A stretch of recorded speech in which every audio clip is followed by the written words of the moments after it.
E se o alicerce financeiro do século XX estivesse começando a rachar não por um terremoto, mas por movimento de retaliação? Imagine um império não sendo atacado com tanques ou mísseis, mas com papéis. Papéis que carregam promessas, dívidas e, acima de tudo, poder. Agora imagine esses papéis sendo postos à venda por quem, por décadas, os guardou como joias de confiança. É isso que está começando a se acontecer. Os mercados globais estão inquietos. O sismo não veio de Moscou, nem de Pequim. Veio de Tóquio. O Japão, o mesmo Japão que por tanto tempo foi o pilar da ordem financeira americana, deu um passo que parece pequeno, mas que tem o peso de uma declaração de guerra, uma guerra fria. No dia 1º de março de 2025, o Ministério das Finanças japonês soltou uma nota curta, quase burocrática. Diante do atual equilíbrio econômico, é de interesse nacional diversificar nossos investimentos. Nada mais. Nenhuma menção direta aos Estados Unidos, nenhuma ameaça explícita. Mas o mercado entendeu. Porque diversificar investimentos é um eufemismo para estamos nos afastando dos títulos do Tesouro dos Estados Unidos. E isso é uma bomba. Por décadas, o Japão foi um dos maiores financiadores do déficit americano. Comprar títulos dos Estados Unidos não era apenas uma decisão financeira. Era um gesto diplomático, um sinal de aliança, de confiança. Então, quando o Japão começa a vender, a mensagem é clara: não confiamos mais como antes. Mas o que levou o Japão a esse ponto? O pavio dessa crise foi aceso onde poucos esperavam: nos carros elétricos. Enquanto o mundo corre para eletrificar suas frotas, reduzir emissões e se libertar do petróleo, os Estados Unidos decidiram erguer uma nova muralha: tarifas. Tarifas pesadas, direcionadas e com o endereço certo: os veículos elétricos japoneses. Toyota, Nissan, Honda, gigantes globais que investiram bilhões em inovação, em sustentabilidade, em novas tecnologias, agora estão sendo punidas por serem boas demais. Washington justificou as tarifas, dizendo que precisava proteger sua indústria nacional, suas fábricas, seus empregos. Mas para Tóquio, a mensagem foi outra: seus avanços são uma ameaça. Vamos dificultar sua entrada. Não era só proteção, era humilhação. Durante anos, o país aceitou um papel secundário nas decisões estratégicas do Ocidente. Manteve sua política monetária alinhada, suas reservas em dólar, sua diplomacia contida. Mesmo com a economia oscilando, mesmo com a deflação assombrando, o Japão seguiu fiel ao Pacto Tácito: estabilidade em troca de acesso. Mas o que acontece quando esse acesso é negado? Tóquio entendeu o recado e respondeu, com números. Se vocês vão bloquear nossos carros, por que devemos continuar financiando seu estilo de vida? Falam entre as paredes dos gabinetes japoneses. E essa fala virou política. O primeiro movimento foi discreto. Um pequeno lote de títulos americanos foi vendido. Coisa de 10 bilhões de dólares. Para um país que detém mais de 1 trilhão, parece pouco. Mas os mercados sabem. Ninguém vende 10 bilhões de algo valioso à toa.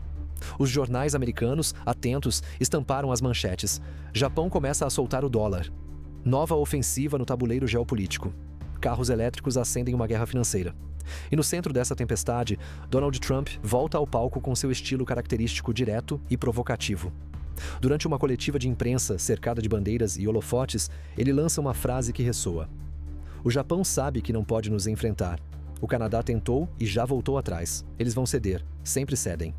Mas dessa vez, o jogo pode ser diferente. A nova liderança japonesa, formada por tecnocratas jovens, empresários combativos e diplomatas realistas, não quer mais ser um apêndice da política americana. Quer ser protagonista. E essa ambição está moldando decisões que podem reconfigurar a ordem global. Pense comigo. O que acontece quando uma das maiores economias do mundo decide que não quer mais sustentar a dívida da maior potência do planeta? O que acontece quando os laços da Segunda Guerra começam a se desfazer? O que acontece quando isso ocorre em plena transição energética, com o petróleo em declínio e o lítio subindo como novo ouro branco? Nos bastidores, os diplomatas correm. Chamadas entre Washington e Tóquio aumentam. Embaixadores são pressionados, mas o estrago psicológico está feito. O fiador dos Estados Unidos na Ásia agora está fazendo perguntas incômodas. E mais do que isso, está mandando sinais. A ironia é que tudo isso acontece num momento em que os Estados Unidos estão mais vulneráveis do que querem admitir. A inflação teima em não ceder. O Fed está em um impasse.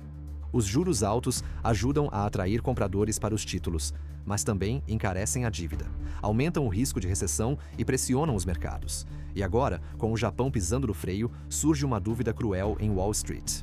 Se eles venderem mais, quem vai comprar? A China? Improvável. Já está se desfazendo dos seus próprios títulos americanos há anos. A Europa? enfrenta suas próprias crises e tem pouco apetite por dívidas externas. Os países do Golfo estão investindo em diversificação, não em dívida americana. O mundo emergente, em recuperação lenta, lutando contra a desvalorização cambial. Se o Japão realmente for em frente à corda, pode arrebentar. E esse é o ponto mais interessante dessa crise. Ela não é explosiva. Não há tanques cruzando fronteiras. Não há aviões em alerta. Há apenas algoritmos, robôs de alta frequência e traders suando frio a cada nova nota divulgada por bancos centrais. A guerra do século XXI talvez não venha em ondas de choque, mas em cliques. Espera aí, rapidinho. Você realmente acha que sabe quem manda no mundo? Porque o que você vê na TV é só a ponta do iceberg. Eu tô falando de segredos, decisões de guerra, influência global. Tudo que ninguém tem coragem de mostrar.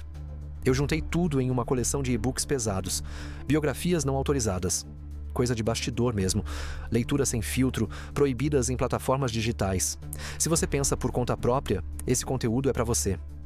Clique no link do comentário fixado e veja agora antes que tirem do ar. Porque sim, isso incomoda a gente grande. Era uma relação de confiança, de conveniência, a dependência mútua. Mas também era uma ilusão. E como toda ilusão bem montada, ela durou décadas.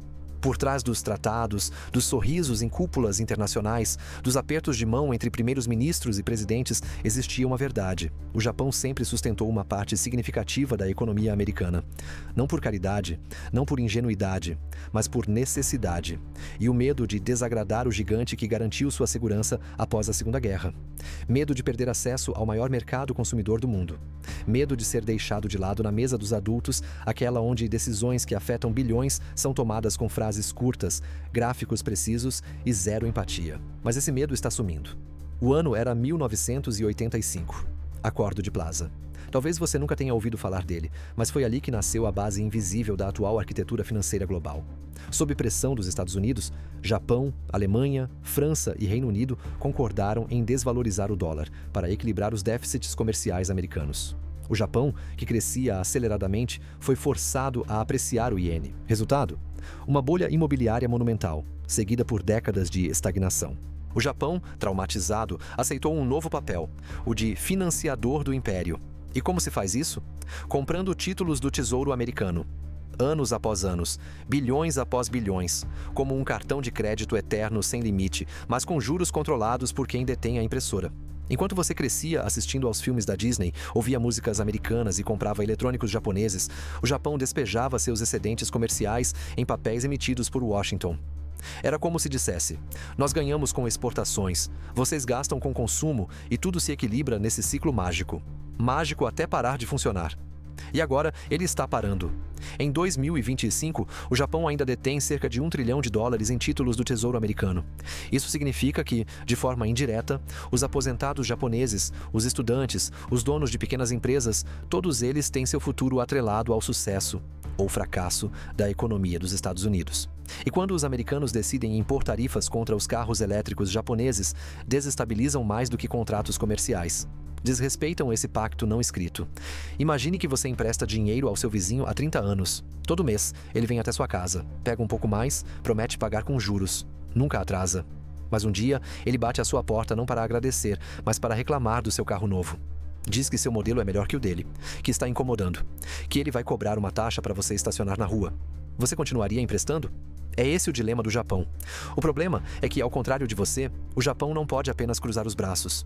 Cada movimento precisa ser milimetricamente calculado, porque vender títulos americanos não é apenas uma transação financeira, é um ato político, um aviso para Washington. Mas o que exatamente são esses títulos? Os títulos do Tesouro dos Estados Unidos são EOs que o governo americano emite para financiar seu déficit. Eles dizem basicamente: me empreste dinheiro agora, e eu te pago com juros daqui a 10, 20 ou 30 anos.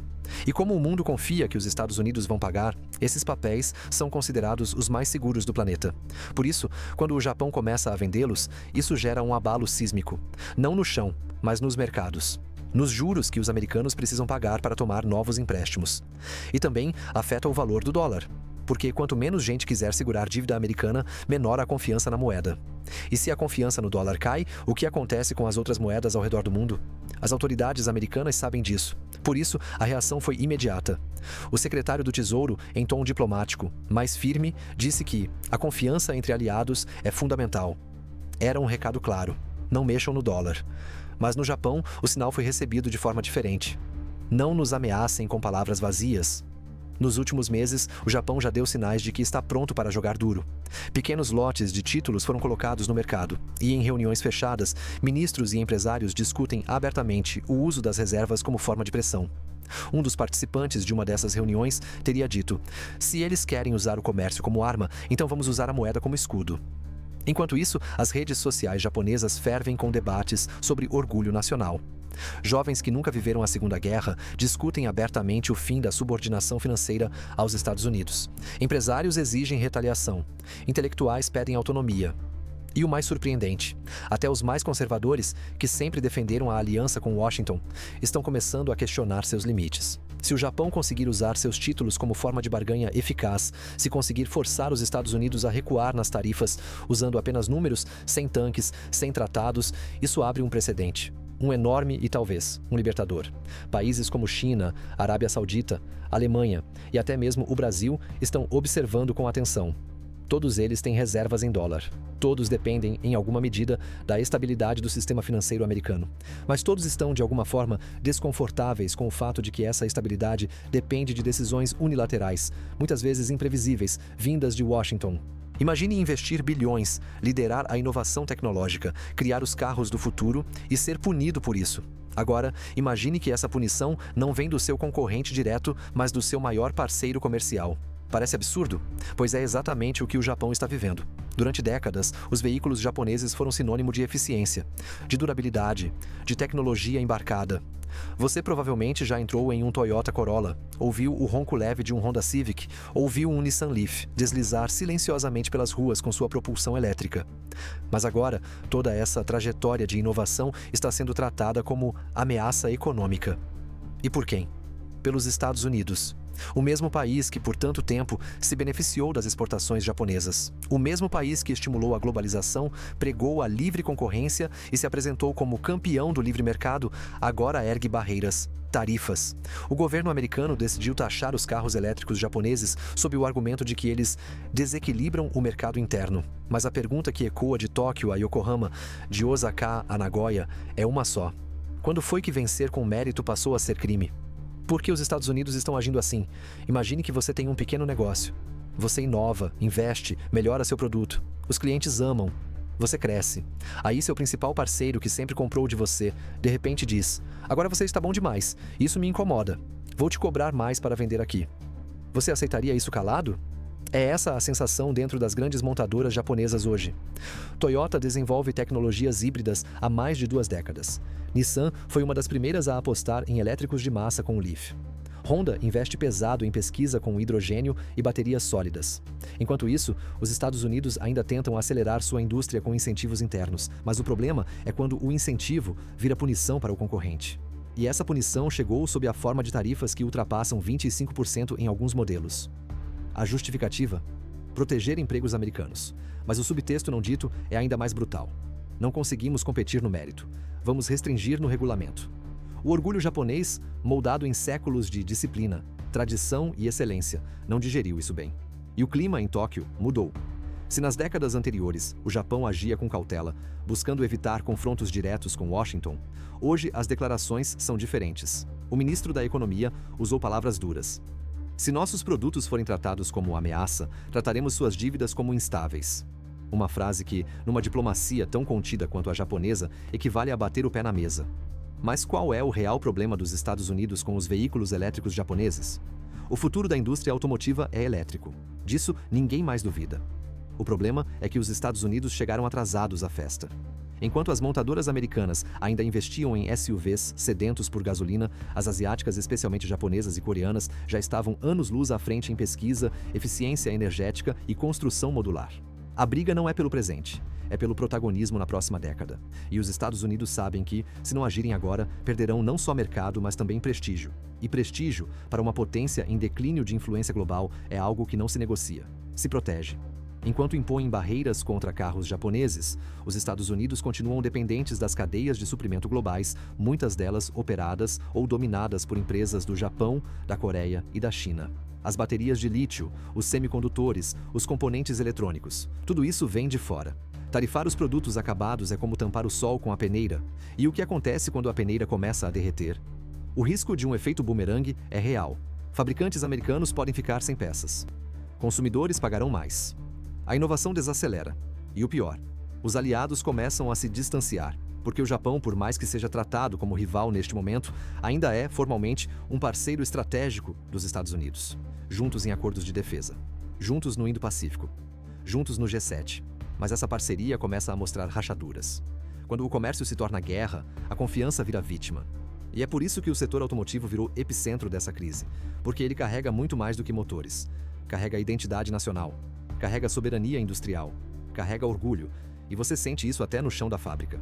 Em Nagoya, uma engenheira da Toyota, entrevistada recentemente, disse com os olhos marejados: "Passei 12 anos desenvolvendo o sistema de recuperação de energia do novo Prius. Trabalhamos com cientistas de 3 continentes. E agora nos dizem que somos ameaça, que não podemos vender porque somos eficientes demais."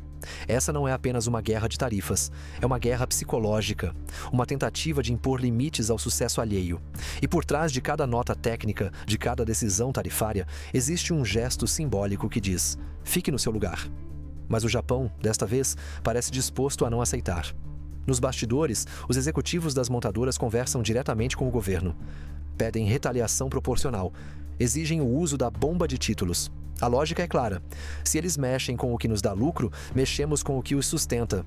E a ameaça de venda dos títulos do Tesouro dos Estados Unidos, como vimos nas partes anteriores, volta ao centro do tabuleiro. Mas será que o Japão vai mesmo dar esse passo? E mais, o que acontece se outros países, vendo esse exemplo, decidirem seguir o mesmo caminho? A resposta ainda está em construção. Mas uma coisa é certa: a indústria automotiva virou palco de uma disputa muito maior. Uma disputa entre modelos de desenvolvimento, entre estilos de governança, entre formas de ver o mundo. E isso te afeta, porque não é só uma questão de onde o carro é montado. É sobre que mundo você vai habitar nos próximos anos. Um mundo de cooperação ou de muros? De mérito ou de manipulação? Se você quer entender os próximos passos dessa disputa, inscreva-se agora no canal, ative as notificações e curta este vídeo. Compartilhe com quem ainda acha que guerra comercial é coisa distante. Porque quando o carro que você compra se torna arma diplomática, é sinal de que todos nós estamos no meio do campo de batalha. Esquece a superfície que te mostram em noticiários vazios. Quem manda no mundo de verdade não aparece na TV. Eu juntei os bastidores em e-books que ninguém tem coragem de publicar. Biografias proibidas, verdades nuas. Se você não é manipulado, esse conteúdo é seu. Tá no comentário fixado. Corre antes que censurem o conteúdo. E se o preço de desafiar a maior potência do planeta fosse colocar sua própria economia à beira do abismo? Essa é a dúvida que ronda em cada sala de reunião em Tóquio. Porque o Japão, ao ameaçar a guerra financeira contra os Estados Unidos, está mirando não apenas no dólar, mas no próprio espelho. E o reflexo que vê pode não ser tão estável quanto parece. Por trás dos holofotes da disputa entre veículos elétricos e títulos do Tesouro americano, existe um outro campo de batalha, menos visível, mas muito mais perigoso: o coração econômico do Japão. Um coração que depende das exportações, que sobrevive em uma lógica de equilíbrio entre crescimento contido, inflação controlada e política monetária cuidadosamente dosada. E agora, tudo isso pode ruir. A verdade é brutal. O Japão está caminhando na beira de um penhasco. E cada passo estratégico contra os Estados Unidos traz consigo a possibilidade de um colapso interno. Porque vender títulos americanos, o que pode parecer, na superfície, uma retaliação inteligente, tem um efeito colateral: a valorização do iene. Mas o que isso significa na prática? Significa que os produtos japoneses, que hoje são competitivos no mundo inteiro, justamente por serem baratos e eficientes, ficariam mais caros lá fora. A Toyota que você vê na rua, o PlayStation que você joga com seus amigos, a lente da câmera do seu celular, tudo isso deixaria de ser uma barganha e se tornaria um artigo de luxo. E o Japão não é um país que vive do consumo interno como os Estados Unidos. Ele respira exportação. É um país que transformou a escassez de recursos naturais em uma arte de vender tecnologia, inovação e confiabilidade para o mundo. Se o iene sobe demais, tudo isso perde força. E aí a equação se desfaz. Para entender a profundidade desse conflito, é preciso mergulhar no cenário interno japonês. Desde os anos 90, o país vive sob a sombra de uma crise estrutural. O que começou como uma bolha imobiliária explodida se transformou em um estado permanente de crescimento anêmico. O Banco Central cortou juros, imprimiu dinheiro, comprou ativos, e mesmo assim, a economia não decolou. É como um carro de luxo com o freio de mão travado. O motor é potente, mas a máquina não sai do lugar. Hoje, o Japão tem uma das maiores dívidas públicas do mundo, mais de 250% do PIB. E o único motivo pelo qual essa dívida ainda não gerou pânico nos mercados é a confiança de que o país continuará estável, previsível e equilibrado. Mas o que acontece quando o Japão decide desafiar o dono do sistema global? Quando começa a vender os papéis que sustentam o dólar? Essa aura de estabilidade pode evaporar. O equilíbrio do Japão é real ou é uma ilusão mantida por medo e dependência?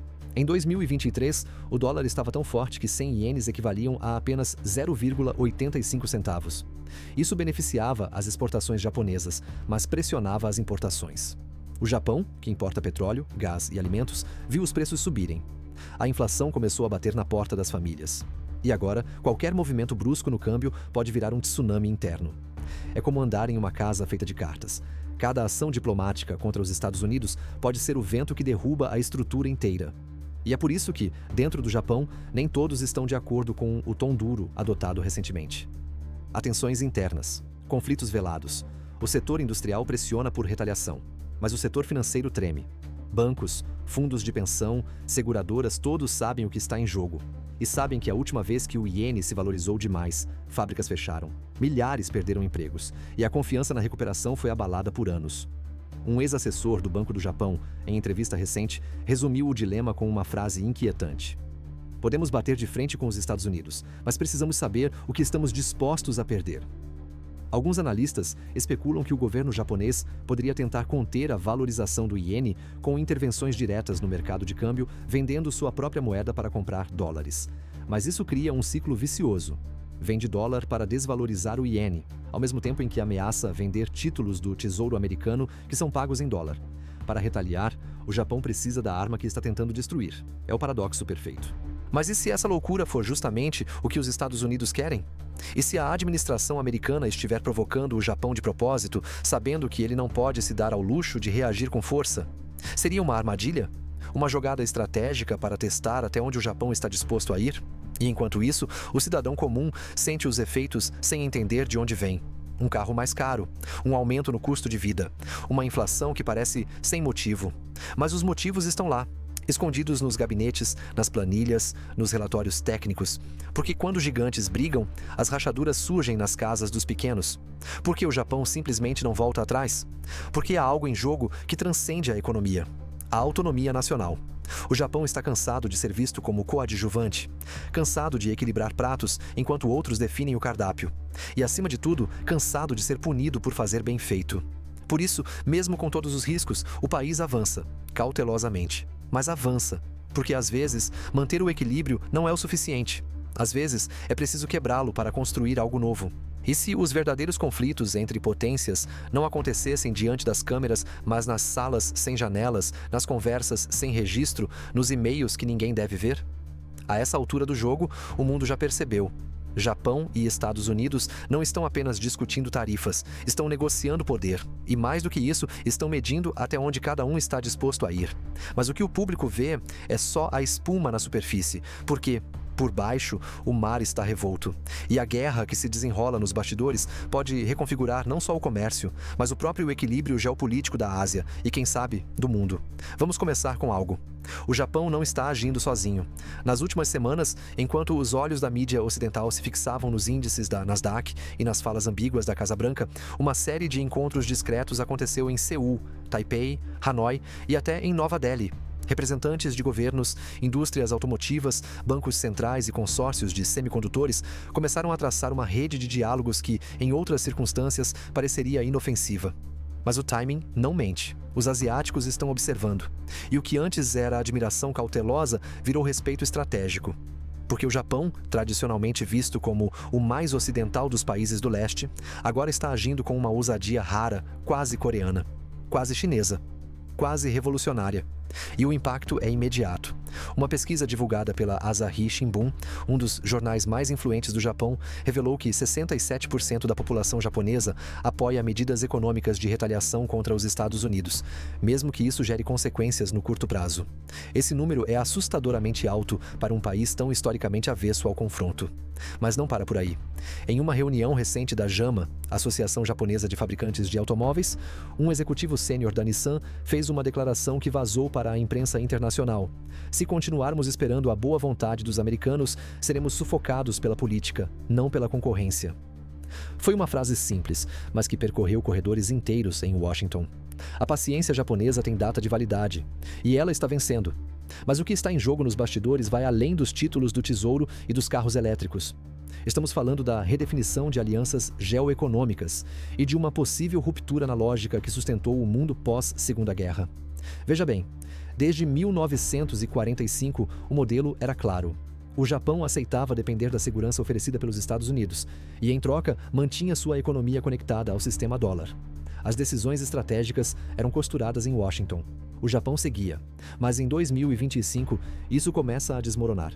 Porque os Estados Unidos, ao invés de valorizar essa aliança histórica, começaram a ver o Japão como concorrente, não apenas na indústria automobilística, mas na capacidade de influenciar outros países asiáticos. E isso muda tudo. Do outro lado do Pacífico, Washington percebeu o risco.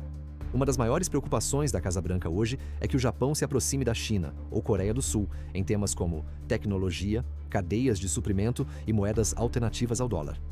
Não se trata apenas de quem vende mais carros elétricos, disse um ex-funcionário do Conselho Nacional de Segurança dos Estados Unidos, em entrevista off the record.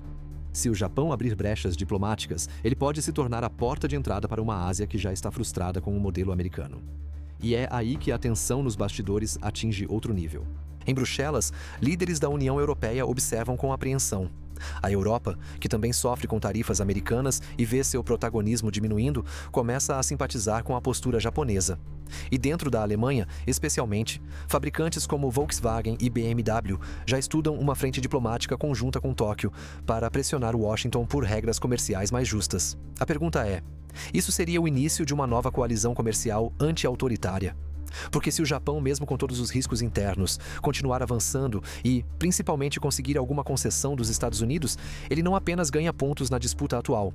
Ele se transforma em modelo. Modelo de resistência econômica. Modelo de estratégia sem armas. Modelo de como usar a interdependência como trunfo e não como fraqueza. E os sinais de que isso está acontecendo já começaram a aparecer. Na última semana de março de 2025, o volume de reuniões bilaterais entre o Japão e países da ASEAN triplicou. Foram assinados 2 memorandos de entendimento sobre cadeias de baterias elétricas sem qualquer participação americana. Pequenos gestos, talvez, mas altamente simbólicos. E para quem ainda duvida que isso tudo pode escalar, saiba que o Canadá, país tradicionalmente alinhado aos Estados Unidos, começou a reavaliar sua própria dependência dos títulos do Tesouro americano após a ofensiva japonesa. Se até aliados históricos começam a questionar, algo está claramente fora do lugar. E enquanto isso, dentro do Japão, a articulação segue. Em uma reunião fechada com CEOs dos maiores conglomerados industriais, um oficial do governo afirmou: chegou a hora de decidirmos se somos coadjuvantes no roteiro americano ou autores do nosso próprio destino. É um tipo de retórica que, há poucos anos, seria impensável, mas que hoje ecoa com força em cada universidade, cada fábrica, cada conselho editorial. E se a moeda que sustenta o mundo todo não estiver mais segura, você já parou para pensar por que quase tudo à sua volta tem preço em dólar? Do petróleo ao trigo, da dívida externa do seu país ao celular no seu bolso, da passagem aérea internacional ao chip que faz sua internet funcionar. Por quê? Mesmo você vivendo no Brasil, na Índia ou na Indonésia, seu governo precisa se preocupar com os movimentos do dólar. A resposta é simples. Porque o mundo inteiro opera sob uma premissa: o dólar manda, o resto obedece. Mas e se isso estiver mudando? Essa é a pergunta que começou a ecoar em corredores de bancos centrais, fóruns de economistas, universidades e nos escritórios das Big Techs. E a origem dessa inquietação não está na Rússia, nem na China, nem em algum país instável do Oriente Médio. Está no Japão. A verdade é que o sistema dólar, como o conhecemos hoje, é uma construção artificial, uma arquitetura montada após a Segunda Guerra Mundial, quando os Estados Unidos emergiram como superpotência militar, tecnológica e financeira. Desde Bretton Woods, passando pelo colapso do padrão ouro em 1971, até os dias de hoje, os Estados Unidos foram empilhando acordos, dívidas e promessas com base em uma única ideia: confie em nós, nós vamos pagar. E por décadas, o mundo acreditou. Porque os Estados Unidos tinham estabilidade, tinham mercado consumidor, tinham poder militar e uma imprensa livre. Mas aos poucos, essa confiança foi rachando. Primeiro vieram as crises, o crash de 2008, a impressão maciça de dinheiro pelo Fed, O aumento exponencial da dívida americana, que ultrapassa hoje os 34 trilhões de dólares. E, mais recentemente, a politização do sistema financeiro, com sanções, congelamentos de ativos e manipulação cambial como ferramentas de pressão geopolítica. Cada uma dessas rachaduras foi registrada, mas ignorada. Até que agora, em 2025, o Japão acende o pavio. E o impacto é imediato. Bancos centrais de países emergentes começam a rever suas reservas. Investidores institucionais olham para a curva de juros dos Estados Unidos com mais cautela. Na China, o yuan digital já é aceito em grandes centros urbanos e a infraestrutura de pagamentos internacionais independente do SWIFT está em expansão. Na Índia, o governo lançou um sistema de pagamento entre países do sul global usando rúpias e moedas locais. Na Arábia Saudita, surgem as primeiras negociações de petróleo, denominadas em outras moedas que não o dólar. E agora, com o Japão entrando nesse jogo, a pergunta se torna inevitável. Quem será o primeiro país do G7 a romper de vez com o dólar? Parece impensável, pois saiba que não seria a primeira vez que uma hegemonia cambial cai. Antes do dólar era a libra esterlina, e antes da libra era o florim holandês. Moedas dominam até deixarem de dominar. E a razão nunca é uma catástrofe. É um acúmulo de desalinhamentos, de desconfianças, de escolhas políticas que afastam em vez de aproximar. Hoje, os Estados Unidos estão usando o dólar como escudo, mas também como arma. E como toda arma, ela pode se voltar contra quem a empunha. Se o Japão decidisse vender 10% de sua carteira de títulos americanos de forma rápida, isso provocaria um efeito dominó nos mercados. Os rendimentos dos títulos subiriam. O valor do dólar poderia oscilar de forma imprevisível. E o Tesouro americano teria que pagar mais caro para se financiar. Resultado? Inflação interna, queda nos investimentos, tensão social e um Congresso em pânico. Mas o Japão não quer o caos, quer respeito. E está usando a única coisa que Washington não pode ignorar: sua posição como credor. A ironia é que o Japão não precisa vender tudo. Basta parecer disposto a isso. Basta criar a dúvida. Porque, em um sistema baseado na confiança, a dúvida é corrosiva como ácido. E o que o Japão ganha com isso? Primeiro, poder de negociação para reverter as tarifas injustas sobre seus veículos elétricos. Segundo, sinaliza ao mundo que não aceita mais ser tratado como vassalo econômico. Terceiro, começa a pavimentar o caminho para um novo paradigma. Uma Ásia mais autônoma, mais integrada, menos dependente dos caprichos americanos. Países que antes viam o Japão como braço do Ocidente, agora estão estendendo a mão para alianças comerciais e financeiras diretas. Nas últimas 2 semanas, o Banco Central da Indonésia propôs um acordo com o Japão para aceitar liquidações em ienes. O Vietnã quer reduzir sua exposição ao dólar em transações bilaterais. Até mesmo a Austrália começou a debater internamente a diversificação cambial de seu fundo soberano. Você pode estar se perguntando: mas então o Japão venceu? A resposta não é simples. Porque esta guerra não tem vencedores claros. Não há tronos a conquistar. O que está em jogo aqui é outra coisa: a legitimidade. E neste jogo, o Japão deu o primeiro golpe não para dominar, mas para sobreviver. Ele não quer destruir o sistema, quer reconstruí-lo com mais equilíbrio, quer que a Ásia tenha voz, que as decisões sobre comércio, tecnologia e moeda não passem sempre pelos filtros de Washington. Quer, enfim, um século XXI que não seja apenas a continuação do século XX em câmera lenta. E os outros estão começando a seguir. Na Coreia do Sul, cresce a pressão por acordos bilaterais com o Japão em moedas locais.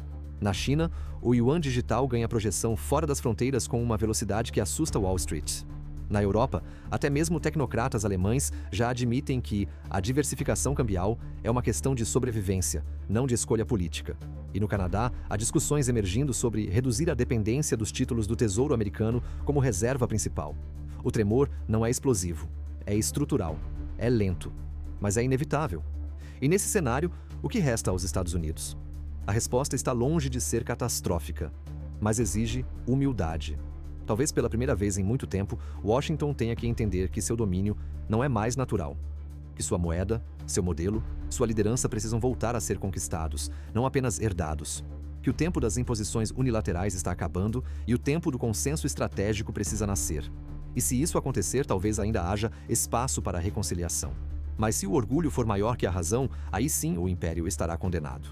Não por colapso, mas por irrelevância. É nesse ponto que este roteiro encontra sua resposta. A pergunta lá do início, e se o Japão começasse a vender seus títulos do Tesouro como forma de retaliação? Foi respondida com algo muito maior. E se o Japão, ao fazer isso, tivesse iniciado um movimento global de emancipação econômica? A resposta é: talvez tenha. Talvez estejamos assistindo em tempo real o surgimento de um novo paradigma internacional. Onde confiança não é mais automática, onde alianças precisam ser justificadas, onde o poder muda de mãos não pela força, mas pela lógica, pela paciência, pela estratégia. E isso, no fundo, é profundamente humano, porque cada um de nós já viveu algo parecido. Você já sustentou uma relação desequilibrada. Já teve que bancar a paz enquanto o outro fazia as regras. Já sentiu que, mesmo fazendo tudo certo, era visto como ameaça por ser bom demais. E quando finalmente disse, chega, não foi por ódio, foi por sobrevivência. O Japão está dizendo isso agora, e o mundo está ouvindo. Por isso, curta este vídeo, se inscreva no canal e comente abaixo o que você pensa sobre esse novo ciclo que está começando. A sua opinião faz parte dessa construção. E quanto mais pessoas entenderem o que está em jogo, mais chance teremos de um futuro menos desigual, mais consciente. Obrigado por acompanhar essa jornada com a gente. Até o próximo vídeo. Agora que esse documentário chegou ao fim, isso é para você. Segura aí, só um segundo. Você deve conferir o que preparamos em primeira mão para você. Eu tô falando de decisões escondidas, guerras silenciosas, acordos que moldam o planeta e que ninguém ousa revelar. Eu reuni tudo numa coleção de e-books intensos. Biografias proibidas, histórias que não passam nem perto das plataformas comuns. Bastidores reais, leitura crua, sem cortes. Se você questiona, se você não segue a manada, esse material foi feito para você. Corre no link do comentário fixado. Vê agora, antes que sumam com isso do mapa. Porque sim, isso mexe com gente poderosa.